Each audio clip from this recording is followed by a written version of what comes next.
Kisah Nabi Muhammad bagian 59, Umar dan Hamzah hijrah. Akhirnya berangkatlah kaum muslimin secara berangsur-angsur. Yang tinggal di Mekah saat itu hanyalah Rasulullah, Abu Bakar, Ali bin Abi Thalib, Hamzah, Umar bin Khattab, dan beberapa gelintir orang yang tidak menemukan cara untuk meloloskan diri. Ketika Abu Bakar meminta izin untuk berhijrah, Rasulullah menjawab, "Jangan tergesa-gesa, mungkin saja Allah memerintahkan aku berhijrah dengan disertai seorang kawan." Akhirnya, Hamzah pun berangkat bersama beberapa orang. Namun, beda dengan saudara-saudara muslimnya yang berangkat dengan sembunyi-sembunyi. Hamzah bin Abdul Muthalib berangkat terang-terangan sambil menyandang pedang. Sorot matanya seolah-olah berkata, "Siapapun yang berani mencegahku pergi, akan menghadapi tebasan pedang." Melihat sorot mata itu, tidak seorang Quraisy pun yang berani bertanya-tanya. Setelah itu, Umar bin Khattab pun menyusul. Ia pergi bersama beberapa orang lemah dan miskin yang tidak mungkin dibiarkan pergi jika dikawal seorang pelindung yang disegani Quraisy. Sambil menyandang pedang, meletakkan busurnya di pinggang, Umar bin Khattab pergi melewati Ka'bah. Tangannya menggenggam anak-anak panah. Di hadapan para pembesar Quraisy yang sedang duduk-duduk di situ, ia berkata, "Siapa di antara kalian yang ingin ibunya merasakan kematian anaknya, yang ingin anaknya menjadi yatim, dan istrinya menjadi janda, temuilah aku di belakang lembah ini." Namun, tidak seorang pun beranjak memenuhi tantangan itu. Melihat tantangannya tidak terjawab, Umar bin Khattab melompat ke atas kuda dan pergi memimpin rombongan hijrah. Kepergiannya diikuti tatapan penuh rasa takut sekaligus benci orang-orang yang memusuhi Islam. Kini, tinggallah Rasulullah, Abu Bakar, dan Ali bin Abu Thalib yang belum berhijrah. Melihat Rasulullah sendirian, para pemuka Quraisy merencanakan sesuatu yang jahat untuk mencelakakan beliau. Gelombang Quraisy mengincar Rasulullah, pada sebuah pertemuan bernama Darun Natwah. Para pemimpin Quraisy berkumpul untuk menentukan sikap terhadap Rasulullah. Sudah berkali-kali kita membicarakan kepergian Muhammad dan pengikutnya ke Yasrib, tetapi sampai saat ini tidak ada satupun tindakan yang bisa kita lakukan, ujar seseorang. Betul. Padahal persoalan ini begitu gawat buat kita. Sadarilah oleh kalian, jika Muhammad dan pengikutnya berkumpul di Yasrib, suatu saat bisa saja mereka datang ke sini untuk menyerang kita. Dan kafilah-kafilah dagang kita, jerit yang lain. Kafilah-kafilah dagang kita harus melalui daerah pinggiran Yasrib untuk bisa sampai ke Syam. Apa jadinya jika perdagangan kita mereka tutup? Kita akan kelaparan dan menderita.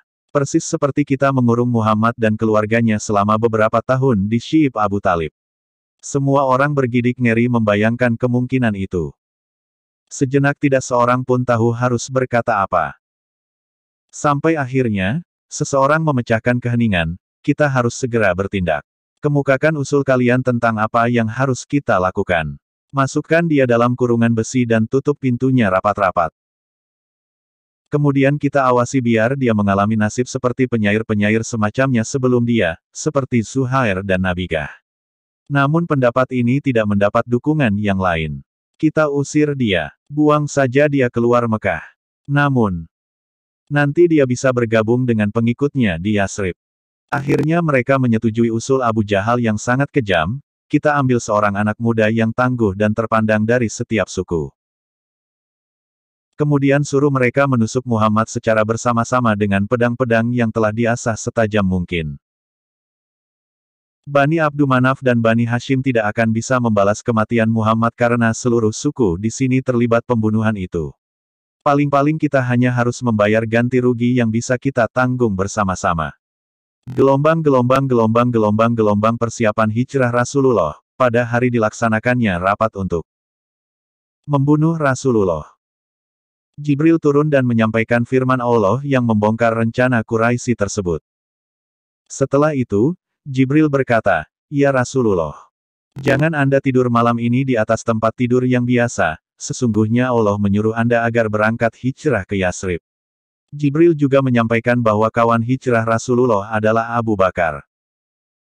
Setelah mendengar perintah tersebut, tanpa membuang waktu lagi, Rasulullah pergi ke rumah Abu Bakar. Saat itu, tengah hari. Panas matahari terasa membakar kepala. Rasulullah berjalan sambil menutup muka dan kepala. Begitu tiba di depan rumah Abu Bakar, beliau segera memanggil-manggil sahabatnya itu. Abu Bakar terkejut, Rasulullah sampai memerlukan datang di tengah panas yang amat menyengat begini. Pasti ada sesuatu yang penting. Tergesa-gesa Abu Bakar keluar menyambut Rasulullah dan menyilakan beliau masuk. Rasulullah duduk dan berkata, Allah telah mengizinkan aku keluar dan hijrah.